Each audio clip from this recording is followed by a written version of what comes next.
ஒரு நடிகை தானே, எவ்வளவு ஃபெமிலியரா இருந்தாலும் ஒரு நடிகைக்கு ஆளுநர் பதவின்றது. நடிகை என்ன சார், அவங்க தெலுங்கு பேச தெரியும் சார், தமிழ் பேச தெரியும் சார், மலையாளம் பேச தெரியும் சார், இவ்வளவு மொழிகள் தெரியும் அவங்களுக்கு.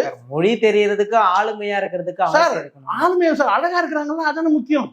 என்ன நீங்க அப்ப பாஜக அழகு விவரமே இல்லாம இருக்கிறீங்க நீங்க. கௌதமியோட பாத்தீங்கன்னா மீனா அழகு சார், கௌதமி அனுப்பி விட்டாங்க சரிங்களா. அவங்க லேண்ட் பிரச்சனை முடிஞ்சு போயிட்டாங்க. இவங்களுக்கு ஒரு லேண்ட் பிரச்சனை இருக்கு. அது லேண்ட் பிரச்சனை முடிஞ்சும் பாத்தீங்கன்னா துணை ஜனாதிபதி போய் சந்திக்கிறாங்கன்னா கவர்னர் சார், அடுத்து கவர்னர் ஆக போறாங்கன்னு அர்த்தம். ஏன் ஆகக்கூடாதா? ஆகலாம். நான் அதை அப்படி சொல்ல சார். இப்ப மீனா ஒரு காலத்துல ஃபேமஸான நடிகை, எல்லாரும் இப்பவும் ஃபேமஸான நடிகை தான். கேள்வி கேக்குறீங்கல்ல, ஃபேமஸ் எல்லாம் நீங்க கேட்க மாட்டீங்க. சரி, உங்க மனம் கவர்ந்த நடிகை? ஆமா, என் மனம் கவர்ந்த நடிகை கிடையாது சார். நான் இப்போ சொல்லிடுறேன், எனக்கு எந்த நடிகை மனம் கவர்ந்த நடிகை கிடையாது. புரியுங்களா? நான் சொல்றது கேட்டா நீங்க சொல்றதுக்கு பதில் சொல்றேன்.